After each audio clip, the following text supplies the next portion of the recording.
I was kicked out by my father and left with nothing. But when I uncovered the truth about my family, everything changed. This is the story of betrayal, hidden bloodlines, and the son who came back stronger than they ever expected. I still remember what it sounded like when my father slammed the door behind me like thunder ripping the sky in half. I was 18. No car. No money. Just a duffel bag, a phone with 12% coverage, and the echo of my father's words still sounding in my head. Don't come back, you ungrateful, unworthy boy. You will never get anything from me, not a cent. What had set him off that day? Was it the truth? No. It was the lie. A lie fed to him by people who claimed to love me, the same people who never missed an opportunity to compare me to my younger brother Zach. The same brother who, even at the age of 14, knew exactly how the system worked. And the system was simple: smile at your mom, shed a tear for your dad, and if you want something, just make your big brother take the hit. I should have foreseen this. Favoritism. Double standards. The way my mom hugged Zach like he was made of gold and looked at me like I was something stuck to her shoe. But even with all that, I didn't think they would actually throw me out. Until they did. Let me back up a bit. Growing up in our house was like living on a seesaw with one end stuck to the floor and the other hanging in the clouds. Zach was on the top end. Always smiling, always in flight. And I was the one who fell into the mud over and over again. My father was strict. Military-style upbringing. Rules, curfews, grades, structure. He believed in discipline, respect, order. And I didn't even hate him for that, I even respected him.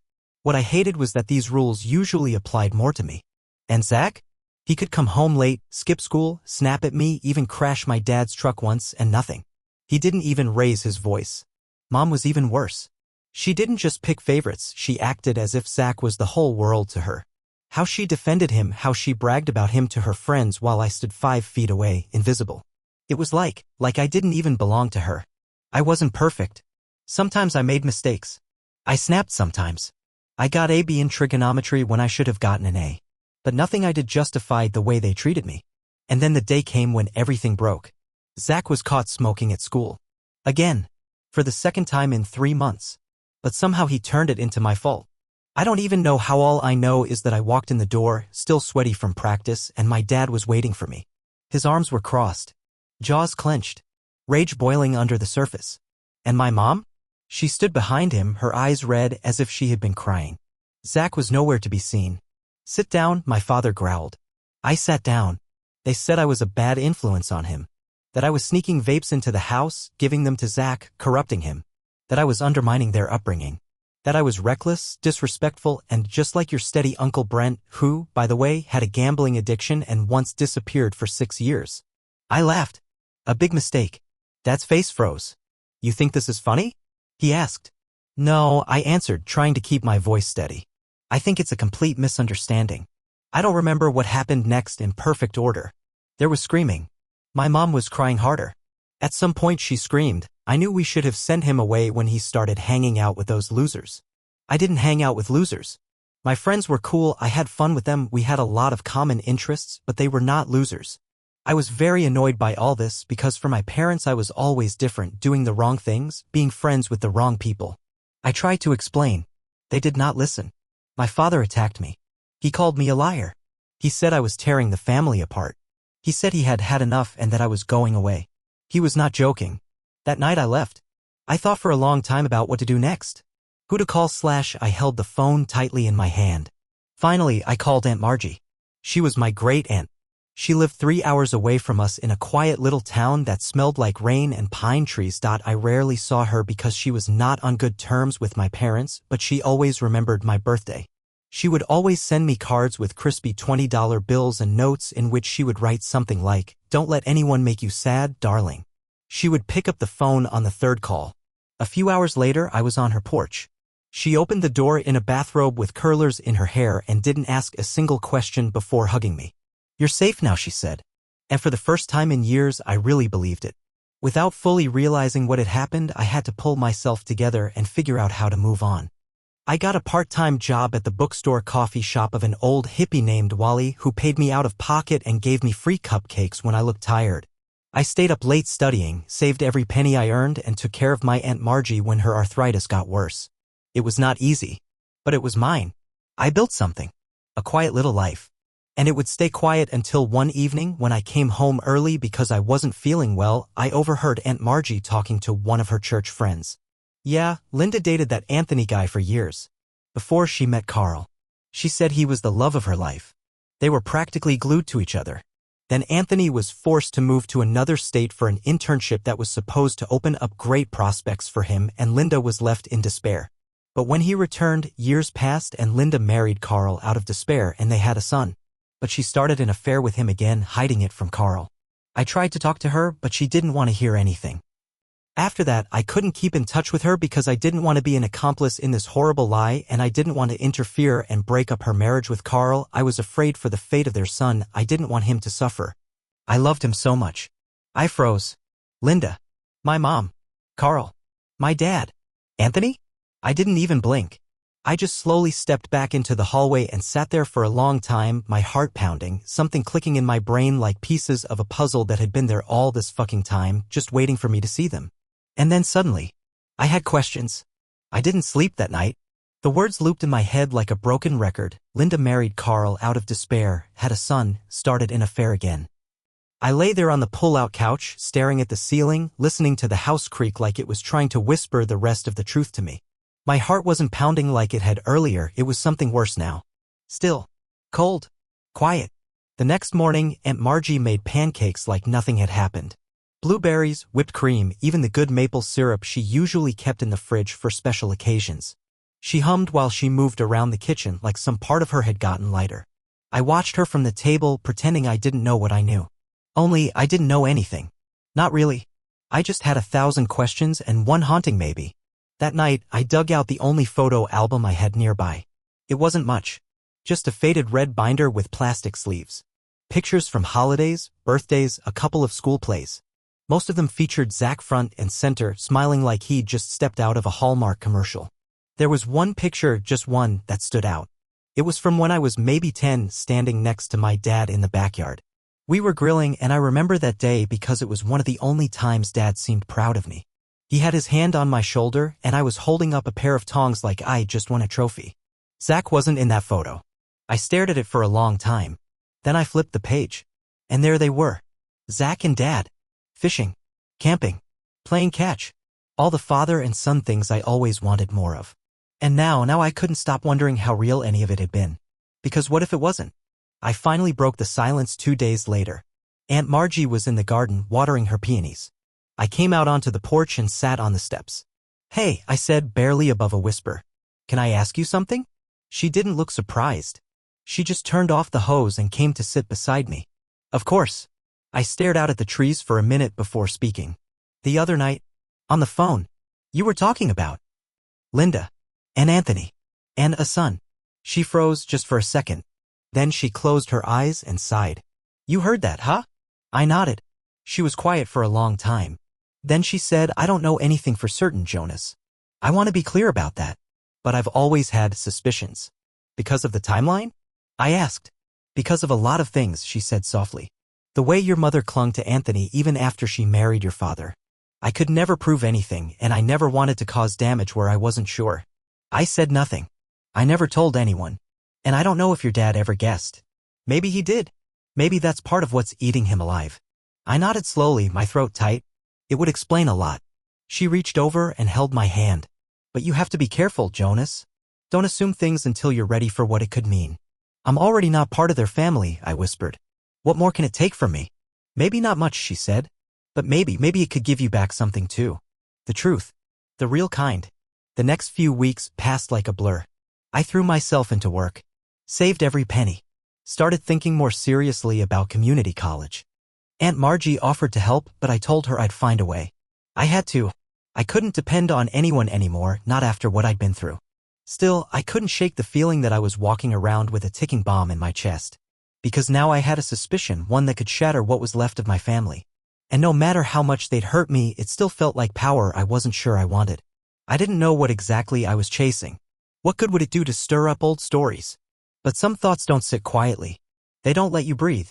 So I started asking questions. It was a Tuesday. Late afternoon. The air smelled like pine needles and something sweet from Margie's baking, apples or maybe cinnamon. I was helping her clean out the cabinet above the fridge, one of those forgotten spots filled with dusty vases and expired pancake mix. I figured it was as good a moment as any. "Aunt Margie," I said, brushing cobwebs off a glass pitcher, "do you remember the guy Mom used to date before Dad?" She didn't answer right away. Just turned slightly, her eyes narrowing, not suspicious exactly, but thoughtful. "You mean Anthony?"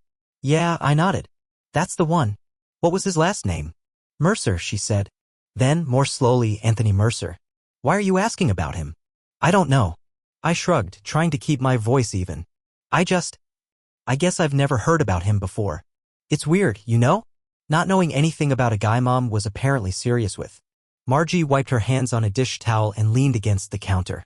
They were very close. Back when she was in college. But it didn't last. Why not? He got an internship out of state. Big opportunity. Your mom didn't go with him. I guess they tried long distance for a while, but it fell apart. That didn't line up with what I'd overheard, the talk about an affair years later, the secrecy, the love of her life part, but I didn't push her. Not yet. That night, I waited until Margie was asleep. The house was still and warm, filled with the ticking of the hallway clock and the creaks of old floorboards settling like sighs. I sat on the floor of the guest room, my laptop balanced on a stack of textbooks, and started typing. Anthony Mercer. Way too many results. So I narrowed it down, age range, region, keywords like college, consulting, Clearfield. After an hour of clicking, scrolling, and backtracking, I found him. Anthony R. Mercer. Senior partner, StratPath Consulting. Albany, New York. The headshot on the company site showed a tall man in his late 40s, early 50s. Clean-shaven, expensive suit, confident smile. The kind of man who looked like he always got what he wanted. Married. 2 daughters. Lived out of state. So far from Clearfield County, it might as well have been another planet. I clicked through his professional profile. Conferences. Panel discussions. Strategy seminars. A man with a long resume and a public image so polished it nearly reflected back at me. Then something stopped me cold. In one photo, Anthony was standing in front of a backdrop. Not just any backdrop, a familiar one. The wall sconces. The patterned carpet. The chandelier shaped like a wagon wheel. The Riverstone Inn. A hotel in my hometown. I blinked. Another photo, him again, speaking at a podium. Behind him, a sign that read, Clearfield Business Symposium, Leadership in Changing Times. Another date. Another event. He'd been back. More than once. My heart started racing. Was this just coincidence? Was Clearfield some convenient location for corporate events? Or was there something else? I sat back and stared at the screen. My reflection hovered faintly in the glass. The man my mother had once loved, maybe still loved, had been returning to the town I'd been exiled from. Regularly. Not for family. Not to see old friends. For work. But why here of all places? It wasn't a big city. Not a financial hub. And StratPath was based in New York. So what tethered him to this place? Who tethered him? I shut the laptop slowly. My fingers trembled. If Anthony still had ties to Clearfield, then maybe that tie was my mother. Later that week, I went back online, this time digging through StratPath's press releases and partner events. I found schedules, pamphlets, photos.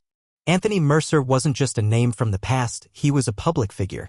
And his name appeared a lot more often in Clearfield than any other small town outside Albany. There were 4 events scheduled in the past 12 months alone. Both at the Riverstone Inn. Both with local sponsors, small businesses, and charities tied to the community. And it begged the question, was Anthony really here for business? Or was he using business as an excuse? It was like I was uncovering a second life, a ghost story woven into my own. Except the ghost wasn't dead, it was visiting regularly, smiling in photos, shaking hands with business partners, and maybe, just maybe, keeping a promise my mother never wanted exposed. By the second week, I couldn't ignore it anymore. I waited until dinner. We were eating soup and buttered toast at the kitchen table, a soft jazz record playing on Margie's ancient stereo. I didn't try to build up to it this time. Did Anthony and Mom ever reconnect? Like after she married Dad? Margie froze with her spoon halfway to her mouth. Why are you asking that now? Because I looked him up, I said quietly. I found pictures of him in Clearfield. At the Riverstone Inn. Over the past few years. Her expression didn't change, but her eyes softened. She lowered the spoon. I don't know everything, she said slowly. But I always had my suspicions. Did they ever stop talking? I don't think they ever really did, she said. At least not completely. I remember once, maybe 6 years ago, I was at a community fundraiser. Your mom was there. She kept checking her phone. Stepping outside. She looked nervous. Almost like a teenager again. She paused, then added, and a few days later I heard Anthony had been in town for a leadership event. At the same hotel. She stirred her soup absently, not eating. It's not proof. But it didn't sit right. Do you think Dad ever knew? I think he felt it. But maybe he didn't know what it was. Or maybe he just didn't want to admit it to himself. That rang true. The kind of quiet rage I'd seen in Dad's eyes, the tension always simmering, maybe it came from a place even he didn't understand. A suspicion he could never prove. A betrayal without a confession. And me? I was just a reminder of everything he couldn't control. I lay awake that night thinking about it. If Anthony was just a visitor, then maybe there was nothing to find. Maybe I was chasing ghosts. But if he wasn't, then I needed to see him. Not to accuse. Not yet. But to look him in the eyes and ask a question that had been growing in my chest like wildfire. Why are you still coming back? And what do you know about my family that I don't? A week later, I checked the Riverstone Inn's upcoming schedule. There was another Stratpath event, this one quieter, more private. No big banners or public invites. Just a corporate training weekend. Anthony's name was listed in the internal itinerary. I wasn't supposed to have access, I'd found it through a local planning firm's web archive. But it was there. 2 weeks from now. Right back in Clearfield. I circled the date on my calendar, sat back, and stared at the ceiling. I didn't have a plan yet. But I was going. Because the past might not knock on your door. Sometimes you have to go find it.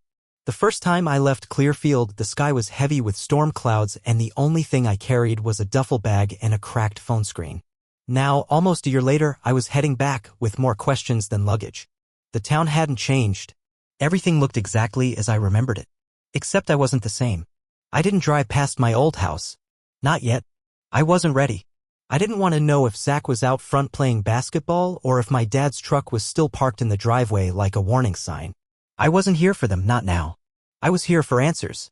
The Riverstone Inn stood tall near the edge of town, a little too fancy for Clearfield's usual standards. Brick facade, wood beams, wide front porch with rocking chairs like it was pretending to be rustic while charging $200 a night. I didn't go inside. Not right away. I sat in my car in the lot across the street, windows cracked, eyes fixed on the entrance. My palms were sweating even though the engine was off. I didn't know what I was expecting. A dramatic confrontation? A confession? The sudden unraveling of a decade's worth of family lies? More than anything, I just wanted to see him. Anthony Mercer. I had to know what was behind all of it. Even if he denied everything. Even if he looked me in the eyes and said, I don't know you. I needed that moment. It was around 2:30 p.m. when the first conference attendee walked out, khakis, name tag, tired eyes. Then another. And another. Finally, I saw him. Anthony Mercer. He looked exactly like his profile photo. Tall, clean-cut, suit tailored like it cost more than I made in a month. He was talking to someone, smiling, nodding, completely in his element. I felt like I couldn't breathe. There he was. In the flesh. I expected something. I don't know. Dramatic. Emotional. But instead, there was just this weird stillness in me. Like I'd spent so long imagining him that seeing him in person couldn't measure up. I followed him slowly. At a distance. He walked down the block, stopped at the coffee shop next to the inn. Ordered a black coffee and sat outside at one of the patio tables with his phone and a folder. I stood across the street. Watching. Observing. I didn't move. Not yet. Not until I knew what I wanted to say. I spent the next few hours drifting through town. I walked past my old school. The soccer field where I used to practice until the lights shut off. The library. The post office. The streets I once thought I'd never see again. Every step made me feel like a stranger in a place that had once been home. By evening, I found myself back at the motel I'd booked on the edge of town. It was cheap, outdated, and smelled faintly of stale coffee and cleaning spray. But it was mine for the night. I sat on the bed and opened my notebook. I made a list. Things I need to know. Did Anthony ever reconnect with my mom after she married my dad? Is he still in contact with her now? Was there ever a moment where he wondered if Zach might be his? Does he even know I exist? That last question stung more than I thought it would. The next morning, I returned to the Riverstone. Same coffee shop. Same table. Anthony was there again, this time alone with his phone. I hesitated, then crossed the street. I walked straight up to the table and said, "Excuse me." Are you Anthony Mercer? He looked up. His expression shifted, polite but cautious. Yes. I swallowed hard. Can I sit down? I need to talk to you. About Linda Barlow. Silence. His face didn't betray much. A blink. A slight tightening of the jaw. He gestured toward the chair. Go ahead. I sat. And suddenly, all the questions I'd rehearsed vanished. There was only the sound of my heartbeat and the weight of his gaze. He didn't speak. He just waited. I took a deep breath. I think you used to know my mother. A long time ago. You were together. Still nothing. Then, yes. A long time ago. We were engaged once. I nodded. I know. I heard about it recently. I'm trying to understand some things. About my family. He leaned forward slightly. Who are you? I hesitated. My name's Jonas. His brow furrowed. And you're Linda's son. Another beat of silence. He sat back. I didn't know she had a son named Jonas, he said carefully. She does, I said. She also has another son, Zach. He's younger, 14 now. Everyone says he's the golden boy. Still no reaction. I pushed forward. You come back here a lot. To Clearfield. Why? He glanced to the side. Business. Conferences. That's all. He didn't answer, so I kept going. I'm not here to accuse you of anything. I just want the truth. I've been lied to by everyone. I don't even know if the man who raised me is really my father. But I know something's off. I know the timelines don't make sense. And I know you and my mom never really let each other go. He stayed silent for a while, then finally said, Your mother was complicated. I laughed bitterly. Yeah, tell me about it. She never told me about you, he said, or about Zach. But you had suspicions? He looked at me, his eyes serious now. I had questions, but I never got answers. And I didn't push. It wasn't my place anymore. So you just left it alone? Yes, he said. I had a family of my own. A life somewhere else. Your mother made her choices. I respected that. I leaned forward. And now? Do you still see her? A pause. Then quietly, sometimes. Not often. Does she know I'm here? No. I sat back. The air between us felt heavy. I looked at him.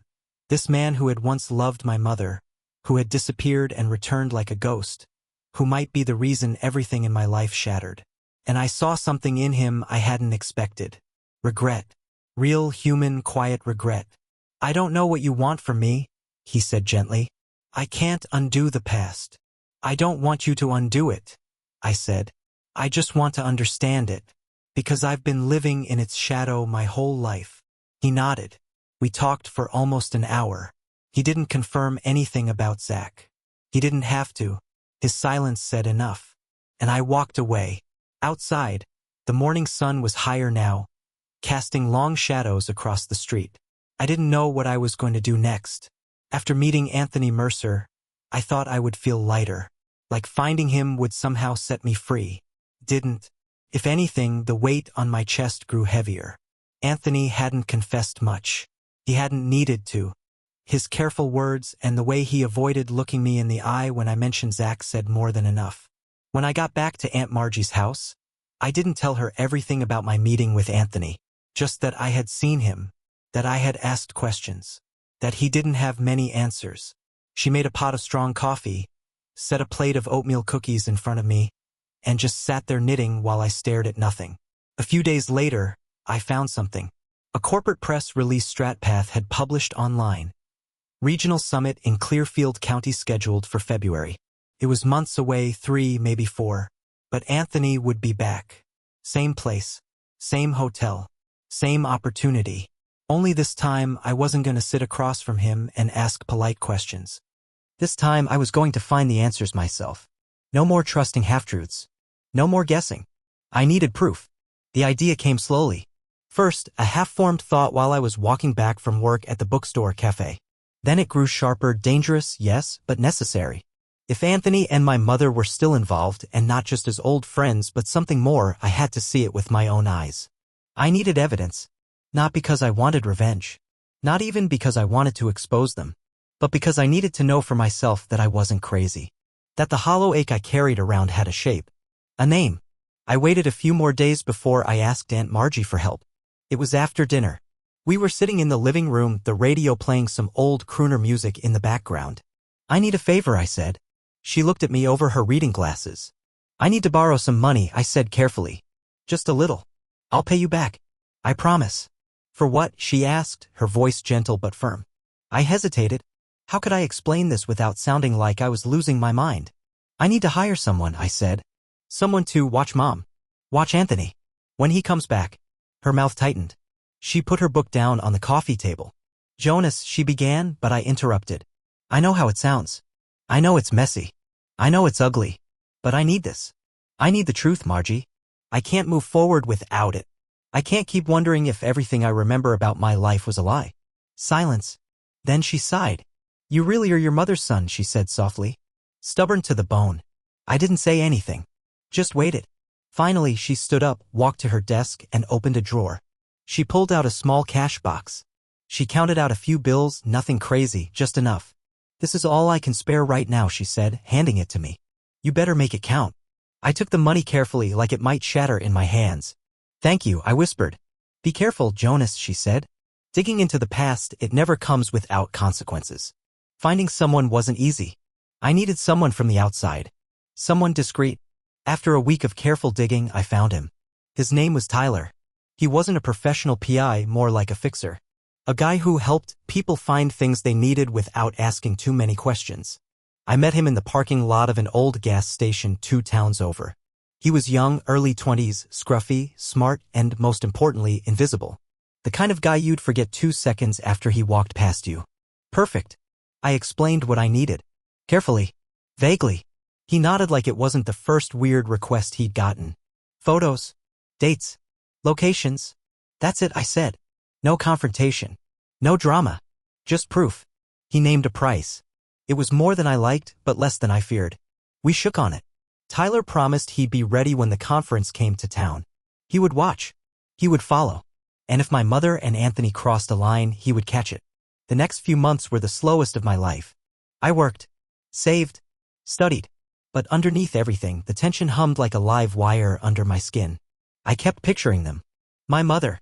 Anthony. Hidden smiles in dark parking lots. Quick touches. Whispered conversations when they thought no one was looking. Was I crazy to think it was still happening? Maybe. But maybe not. Because when someone builds their life on secrets, sometimes the only way to find the truth is to shine the ugliest light you can. And wait. When February came, I was ready. Ready to find out just how deep the betrayal went. And ready finally to stop running from the past. Even if it shattered everything I had left. February came like a warning. The air was sharp, metallic. The kind of cold that clings to your lungs when you breathe too deep. The trees were bare, and the streets of Clearfield looked like they were holding their breath. I was too. Tyler arrived 2 days after the conference ended. We met at a coffee shop halfway between Margie's town and Clearfield. He wore a faded hoodie and cargo jacket, and he brought a cheap laptop in a canvas bag that looked like it had been through hell and back. "You ready for this?" he asked, sliding into the booth across from me. I nodded, but my throat was dry. I hadn't slept properly in days. He pulled out the laptop and opened a folder on the desktop. "I've got 3 days' worth. Photos. Videos. Timestamped. Unedited." He looked at me for a second, gauging something. Then said, "You sure you want to see this yourself?" "Yes." So he turned the screen toward me. The first image was innocent enough, my mom walking into the Riverstone in lobby, coat buttoned up, purse slung neatly on her arm. Her expression unreadable. Confident. Composed. Then came the next few. Anthony exiting the same hotel side entrance less than 5 minutes later. Not at her side, but close. Too close for coincidence. Another day, them leaving the hotel's back garden entrance, not together, but within moments of each other. She looks over her shoulder. He adjusts his coat and glances around. They don't touch. They don't smile. But the pattern was there. Different entrances. Short delays. Time spacing. It was calculated. Tyler clicked on a video next. It was shaky, taken from across the street, through a crack between 2 parked cars. The Riverstone Inn's second-floor balcony. Private suites. Anthony steps out. He's not alone. My mother follows. They speak for a few moments, just silhouettes. Then she steps closer and reaches up her hand on his chest. His head lowers like he's whispering something close to her ear. There's no kiss. But there doesn't have to be. I slammed the laptop shut. Tyler didn't flinch. Want a copy? He asked calmly. Yes. He handed me a flash drive. Everything's on here. Video, photos, GPS timestamps. This is your story now. I didn't say anything. Just tucked the drive into my jacket and slid a small envelope across the table. Payment. He didn't count it. Look, man, he said as he stood, I've seen a lot of stuff. Rich guys cheating. Spouses hiding secret bank accounts. Family drama. But this. He nodded slowly. This one feels personal. It is, I said quietly. And then he was gone. I didn't go back to Margie's right away. I drove. Nowhere in particular. Just up and down the back roads of Clearfield, watching familiar houses slide past my windows like ghosts. My childhood didn't flash before my eyes. It sat in the back seat, quiet. Hurt. Watching. The flash drive in my pocket felt like a brick. What do you even do with truth like that? Who do you take it to? There was no one to report it to. No courtroom for broken sons. No justice system for emotional sabotage. And what was the point, anyway? What could I say to my father that would heal anything? Hey, Dad, turns out your wife never stopped seeing the guy she loved before you. Oh, and your precious son might not even be yours. That wasn't closure. That was a bomb. And I didn't know if I wanted to set it off. Back at Margie's, I didn't say anything. She asked how it went. I just said I found what I needed. She didn't press. But she made lasagna and left a blanket on the couch without asking if I was cold. That was her way of saying, I know. I'm here. Even if you don't want to talk yet. That night, I watched the footage again. Alone. Over and over. It wasn't romantic. It wasn't dramatic. But it was intimate. Familiar. The kind of closeness that doesn't happen by accident. This wasn't some emotional accident from the past resurfacing. This was deliberate. It had never ended. The hardest part wasn't the betrayal itself. It was realizing how far back it stretched. How many birthdays, Christmas mornings, and school events had played out with the silent, invisible thread running through it. I remembered my mother being distracted on my 15th birthday. I thought she was mad because I didn't eat the cake she made. But now I wondered if she had just come back from seeing him. Or was about to go. I remembered the strange tension that always filled the house when Anthony's name was mentioned by someone else, usually by accident. My father's jaw tightening. My mother quickly changing the subject. Zach, oblivious in the middle of it all. Was he? Could he be? I still didn't know. Anthony hadn't admitted anything. But the timeline made sense. The resemblance, none. Not to Dad. And now this. It didn't take a DNA test to connect the dots. Just a desperate kid with a flash drive full of confirmation. I wanted to confront her. I wanted to yell. Scream. Demand the truth from her lips, hear her say it outright. But part of me already knew what she'd do. Deny. Deflect. Cry maybe? Turn the blame back on me. That was how this family worked. The golden boy was untouchable. The quiet one was disposable. Even now. Even with proof. I didn't sleep much that week. I kept watching the footage. Kept thinking, what if I mailed this to Dad? What if I showed it to Zach? But I didn't. Not yet. Because this wasn't just their story anymore. It was mine too. And I needed to decide what I wanted from it. Revenge? Redemption? Or maybe just peace. The truth had changed everything. But it hadn't made anything easier. I still didn't know what to do. All I knew was that I could never go back to pretending. Not about my family. Not about who I was. Or what I meant. And maybe that was a kind of freedom. A bitter one. But real. It's easy to rewrite history when you're angry. Easy to turn someone into the villain in your story when they're the reason your chest still tightens when you think about home. But the truth is rarely that simple. And neither was Zach. For all the resentment I'd carried, for all the favoritism, the silence, the way he stood there while I was kicked out of the house, I couldn't erase the other things. The real things. Because before everything fell apart, he wasn't just my mother's favorite. He was my little brother. And I loved him. I remember the first time he played football with me. He was 6. Skinny legs. Oversized jersey. Tooth missing in the front from falling off his bike a week earlier. I was 12, already in middle school, already old enough to be too cool for anything childish. But that day, I let it go. We played in the backyard until the sun dipped behind the trees. I taught him how to throw a proper spiral. He laughed every time I caught one-handed passes like I was a superhero. You're like the Flash, he yelled. No, I grinned. The Flash is fast. I'm more like Captain America. Strong. Reliable. He nodded like it was fact. I held on to that moment for years. Christmas mornings were another memory that wouldn't leave me alone. I'd wake up early just to sneak downstairs and rearrange the presents so Zach's were closest to the tree. I'd pretend to be annoyed when he jumped on my bed to wake me, but truth was, I waited for it. We'd open gifts, drink hot chocolate, and I'd let him pick the movie, even the cringy cartoons. Once, when he was 8, he drew a picture of the two of us in capes and gave it to me. I'd forgotten that drawing. Until now. And then there was the time in school. Zach was in 4th grade and some older boys started teasing him, said his voice was weird, said he looked like a crybaby. He came home with a torn backpack and swollen eyes. I found out who did it. I didn't hit them. I didn't even yell. But I made sure they understood that if they so much as looked at Zach again, they'd have a problem with me. They never touched him after that. I never told anyone. Not even Zach. So how did we get here? Two strangers on opposite sides of a broken family. How did I become the bitter outcast while he grew into the golden child? The easy answer was because of Mom. Because of Dad. Because they made sure he never had to question if he was loved. But it wasn't Zach's fault. Not entirely. He was a kid, same as I was. Shaped by the world he was handed. I realized something sitting on the porch steps of Aunt Margie's house one cold March evening when tugging at my sleeves. Zach didn't betray me. Our parents betrayed us. They pitted us against each other. Fed him praise. Fed me guilt. Made me a shield. Made him soft. And when I left, they didn't lose a son. I couldn't carry the truth alone anymore. Not when it affected him too.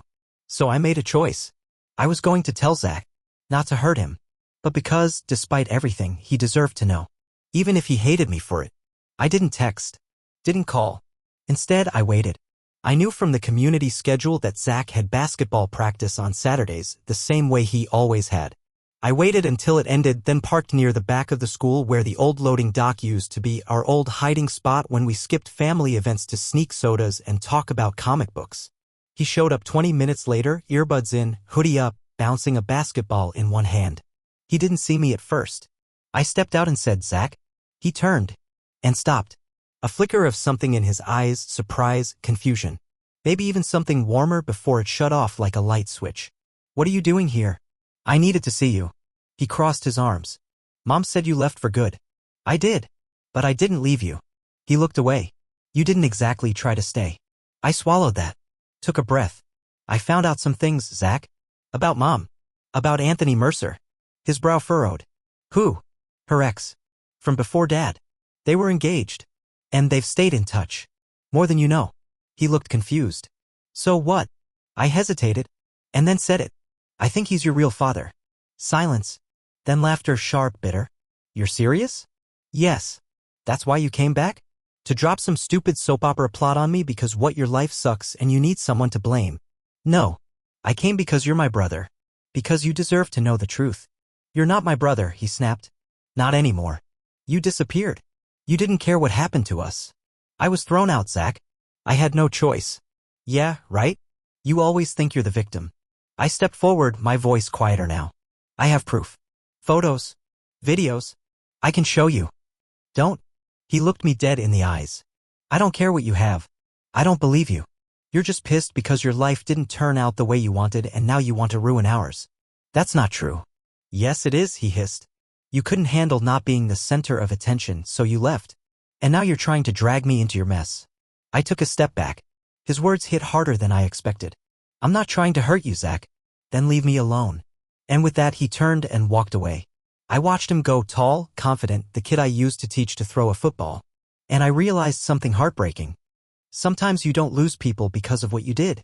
Sometimes you lose them because of what they refuse to see. I sat in my car for a long time after that. Not crying. Not angry. Just hollow. Because doing the right thing doesn't always feel right. Sometimes it feels like failure. Like standing in a house you built from truth and realizing no one wants to live there with you. But I didn't regret it. Zach deserved the truth even if he rejected it. Because if I'd stayed silent, I would have become what they always tried to make me.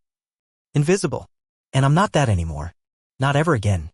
But something inside me didn't let me accept this situation and live with it. I couldn't pretend that everything was fine and then I decided to take the most difficult step in my life. My father was. He was the one who slammed the door in my face.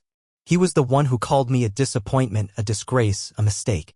And I needed to know why. Why was it so easy for him to throw me away? What did he see when he looked at me that made me so unbearable to keep? The days that followed were heavy with memory. I thought about every time I tried to impress him. Every perfect grade. Every chore I did without being asked. Every dinner where I stayed silent because men don't talk back. And every single time he chose not to see me. He loved my mother deeply. That much I knew. He treated her like she was porcelain, fragile, flawless, above reproach. He obeyed her tone. He matched her moods. And when she looked at me with that coldness in her eyes, like I was something she regretted, he looked away. He didn't protect me. He didn't ask why she always favored Zach. Why I was always blamed. Why the house always tilted in her direction. He didn't want the answers. Because love had made him a coward. And he proved it the night he sent me away. Not because I'd done something unforgivable. But because she wanted me gone. And he chose her. Over his own son. But now I knew the truth. About Anthony. About the affair. And I was going to look him in the eye and tell him the truth he spent years avoiding. He needed to hear it. Not because I wanted to break him. But because he needed to choose finally between comfort and reality. It took 3 days for me to work up the nerve to call him. I sat at my desk with the phone in my hand, thumb hovering over the contact I hadn't used in over a year. When I finally hit dial, I didn't expect him to answer. But he did. His voice was gruff. Unchanged. Hello? It's Jonas. Silence. Then, stiffly, what do you want? I need to see you. Alone. Why? There's something you need to know. And after that, you'll never hear from me again. He agreed. We met at a park just outside Clearfield. I chose the place. It was quiet. Public. Neutral ground. He arrived early. Military punctuality never left him. He wore his old work jacket, hands buried deep in the pockets, posture straight but guarded. When I walked up, he didn't move. Just looked at me. Like I was a ghost. I sat on the bench beside him. Neither of us spoke for a full minute. Then I said, "You always thought I was a problem." He stayed silent. "You thought I was the reason the family was falling apart. You thought I was ungrateful, disrespectful, selfish. Still nothing. But it wasn't me. It never was." He turned to me slowly. And I saw it deep down. He already knew. He just didn't want to know. "Dad," I said, voice calm but clear, "Mom never stopped seeing Anthony Mercer." I watched his face harden. "She was with him before you. And long after. I have proof. Pictures. Videos. He still comes here. And not for business." His jaw tightened. I went on. "And Zach, he's probably not your son." He flinched. Like the words physically hit him. "I'm not telling you this to hurt you," I said. "I'm telling you because you threw me away to protect a lie. You gave up the son who was yours to defend the illusion of a perfect wife and a perfect family." His hands clenched. "You think I didn't know something was off?" he muttered finally. "You think I didn't feel it? Then why didn't you say anything?" "Because I loved her." His voice cracked on the word. I looked at him, really looked at him, and for the first time I didn't see a monster. I saw a broken man holding on to the only thing he thought he had left. "She used me," I said. "She made you hate me. And you let her." His eyes glistened. He didn't deny it. He didn't yell. He just sat there, breathing hard, years of weight collapsing in his chest. I pulled the flash drive from my jacket and placed it on the bench between us. "Do what you want with it. I'm done chasing ghosts." He didn't reach for it. I stood. And before I walked away, I said one last thing. "I never needed you to be perfect. I just needed you to be my dad." Then I left. I didn't look back. Didn't wait for him to call out. I didn't need his apology. I didn't need his guilt. I had finally said everything I'd carried for years. And whatever he chose to do with the truth was no longer my burden. 2 weeks passed. 14 days of nothing. No calls. No texts. No word from him.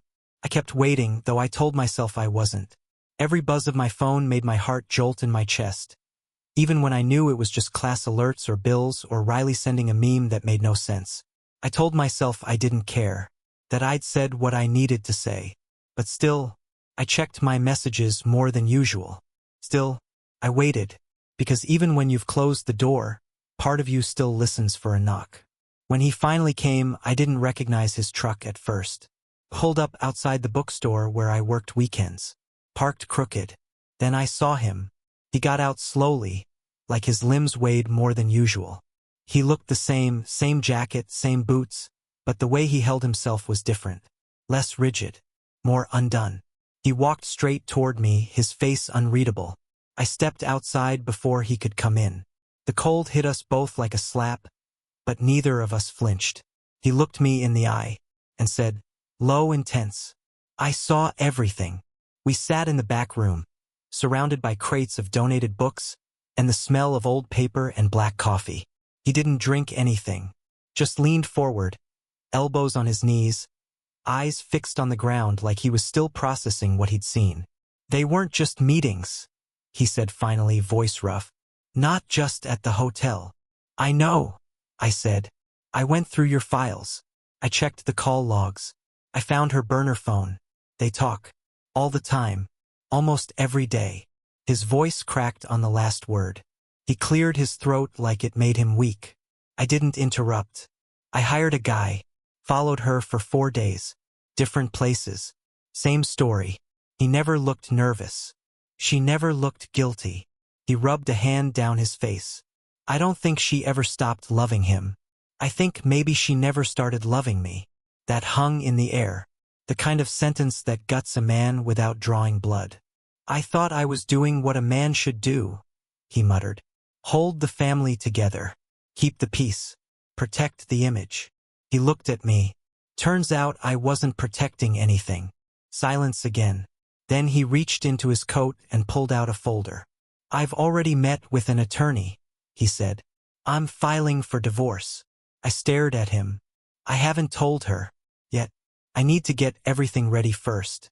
The records, the evidence, the call history, and the tests. I stiffened. He opened the folder. There's already a DNA test in process for Zach. I collected what I could. It's in the lab now. I nodded slowly. And me? I asked. He hesitated, then looked at me with something raw in his expression. Something I hadn't seen in a long time. Not anger, not disappointment, just hope. I need you to take one too, he said. I need to know, for sure. I didn't answer right away, not because I didn't want to, but because somewhere deep in my chest, a part of me still ached to hear what he hadn't said. That he wanted me to be his son. That it would mean something. He didn't say it, but maybe, just maybe, it was in his voice. I took the envelope from his hand. Okay, I said. His shoulders dropped slightly, like he'd been holding in a breath since the day I left. I don't know if this will fix anything, he said, but it's the first thing I've done in a long time that feels right.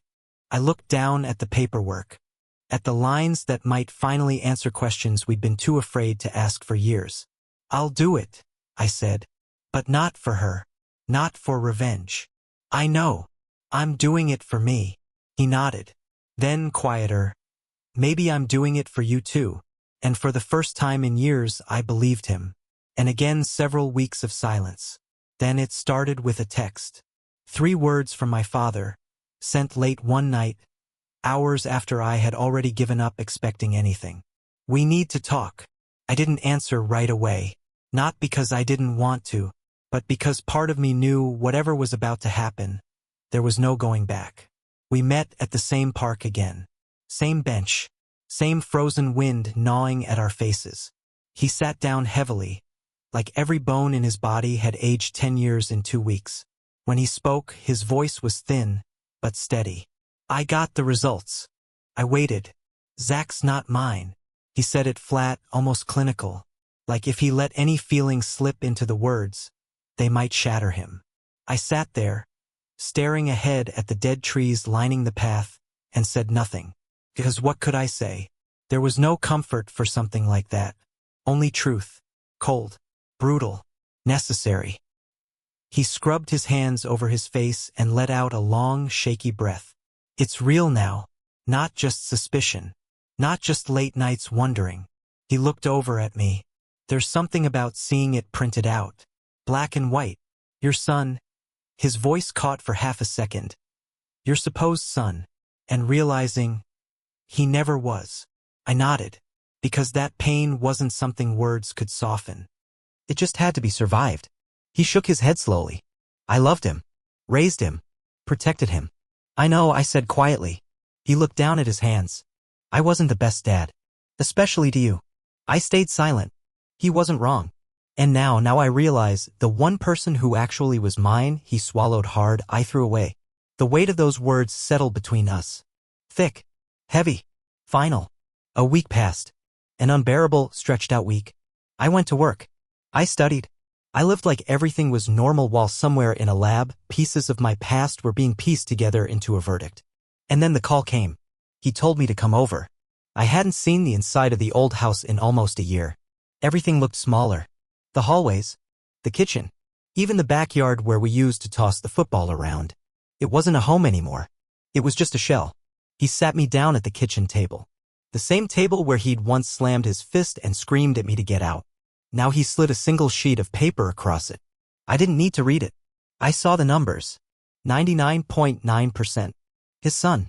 No doubts. No shadows. No more ghosts. I looked up at him. And for the first time he didn't look angry. Or disappointed. Or ashamed. He looked relieved.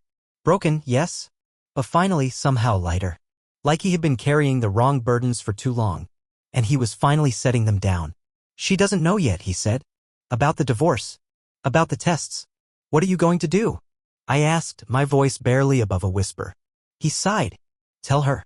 He said it like it was a death sentence. And in a way, maybe it was. Not just the end of a marriage. The end of the illusion. The end of the life he spent years trying to hold together with duct tape and blind faith. I left before the confrontation happened. It wasn't mine to witness. But he called me that night. His voice was rougher than usual. She didn't deny it, he said. She didn't even cry. I waited. She just looked at me. Like it was my fault for finding out. There was a long pause. I told her I wanted a divorce. I already filed the paperwork. It'll be official soon. Another pause. And I told her one more thing. What? That you were my son. That you always were. That you always would be. My throat tightened. I didn't say anything. Because I knew if I spoke I might not be able to hold it together. He cleared his throat. I don't expect you to forgive me, he said quietly. Not today. Maybe not ever. I'm not asking for anything, I whispered. I know, he said. But I needed you to know. I'm proud of you, Jonas. I always should have been. I was too damn scared to see it. I closed my eyes. And for the first time in a long, long time, I let myself believe it. Not because I needed his approval. But because I had earned it. On my own terms. The house I was born into was crumbling. And in the ashes, maybe there was room for something new. Not the family I once dreamed of. Not the perfect ending. But something real. And sometimes, that's enough. The day of the hearing, the sky was a hard, cold gray. The kind of sky that pressed down on you, made you feel small even before you stepped into the courthouse. I sat in the back row of the courtroom, hands folded tight in my lap, my heart hammering against my ribs like it wanted out. Across the aisle, my mother sat stiffly beside Zach. Her face was perfect, composed, untouched by the storm gathering around her. Zach looked confused. Angry. But mostly lost. And I didn't feel hate toward him anymore. Just sadness. Because none of this was really his fault. He was just another casualty in a war none of us asked for. My father sat at the petitioner's table. He got up when the judge entered, strong, unflinching. When it came time to speak, he did. Clear. Sharp. Like he had waited years for this moment. Your Honor, he said, voice steady but rough at the edges, I am here today to sever the marriage that has become a lie. He turned slightly toward the courtroom, toward her, but not fully. I spent over 20 years believing I was building a family. That the woman I loved me back. That the sons in my house were both mine to raise and protect. He swallowed, hands curling at his sides. But I was wrong. His voice broke just for a second, but he forced it steady again. My wife has maintained an emotional and physical relationship with another man, Anthony Mercer, for years. Perhaps since before our marriage even began. My mother sat frozen, lips pursed tight, her jaw rigid. My father continued. I also recently discovered through DNA testing that Zach Barlow is not my biological son. Zach's head jerked toward my mother, eyes wide with betrayal she refused to acknowledge. And because of that, my father said, I am officially relinquishing any paternal rights and obligations toward Zachary. He is not my son under the law, and he was never truly my son by blood. The words cut through the room like glass. Cold. Sharp. Irrevocable. He turned back to the judge. I am divorcing Linda Barlow on grounds of adultery, fraud, and emotional abandonment. I request that all jointly owned assets be dissolved in my favor. I will leave her and her new family with nothing. There was venom there now. Years of swallowed rage, betrayal, humiliation finally unleashed. He paused, then said something that even caught me off guard. I spent years sacrificing for her. For them. I turned my back on my real son because I was too blinded by love, by pride, by fear. I became a coward. He looked right at me. right into my eyes. And I will never forgive myself for what I did to you, Jonas. I couldn't move, could barely breathe. And now, he said, turning back to the bench, I intend to correct my mistake. Everything I have, my savings, my house, what's left of my dignity, will go to my real son. To Jonas. My mother gasped then, the first real crack in her porcelain mask. She turned toward me, eyes flashing with something between rage and desperation. But I didn't flinch. I didn't look away. Not this time. The judge granted the divorce. There were no appeals. No bargaining. No last-minute pleas. Just the sound of a gavel falling and a chapter closing forever. Outside the courthouse, the wind was sharper than before. My father stood next to me, clutching a manila envelope stuffed with documents, the new foundation of a life he was about to build from ruins. He didn't say anything for a long time. Neither did I. Finally, he said, I don't expect you to trust me overnight. I nodded. I don't expect you to forgive me either, he added. I'm not ready, I admitted. He looked down, then back at me. But I'm here, he said. And whatever time I have left, it's yours if you want it. There was no begging in his voice. No pleading. Just a simple offering. Raw. Honest. Flawed. And for the first time since I was a boy, I realized. Maybe that was enough. Not to erase the past, but to finally start something real. We walked to the parking lot together. Not as father and son yet, but maybe someday we could be. And that hope, fragile and stubborn, was stronger than any bloodline. Because in the end, family isn't built by DNA. It's built by choice. And I was finally ready to choose myself.